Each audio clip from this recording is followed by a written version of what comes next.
بسم الله الرحمن الرحيم نحمده ونصلي ونسلم على رسوله الكريم أما بعد قال النبي صلى الله عليه وسلم الآيتان من آخر سورة البقرة من قرأهما في ليلة كفتاه۔ سورہ بقرہ کی جو آخری دو آیتیں ہیں یعنی آمن الرسول سے سورت کے اخیر تک، یہ ایسی دو آیتیں ہیں، ان کو جو پڑھ لے رات میں پڑھ لے گا تو اس کے لیے کافی ہوں گی۔ یہ بھی پڑھے اور ایک حدیث اور سن لو آج۔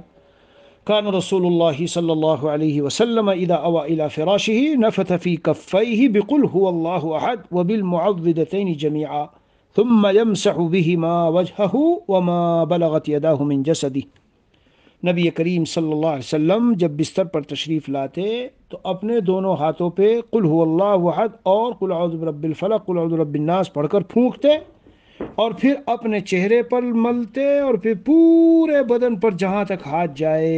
کیا پیارا انداز ہے، یہ ایک طرح کا حصار ہے، حصار پورے بدن کو آپ نے بالکل حصار میں محصور قلعے میں کر دیا، سمجھو کہ سب کچھ سے حفاظت۔ یہ نبی کریم علیہ الصلاۃ والسلام کی سنت ہے۔ تو اب میرے پیارے بچوں جمع کر لو، آیت الکرسی پڑھو، پھر یہ آمن الرسول پڑھو، پھر یہ تینوں قل پڑھو، اور پھونک مار کے اور پورے بدن پہ حصار کر کے اور بسم اللہ پڑھ کے سو جاؤ۔ دعائیں پھر بتاؤں گا۔ وصلی اللہ نبی الکریم علی آلہ و اصحابہ اجمعین والحمد للہ رب العالمین۔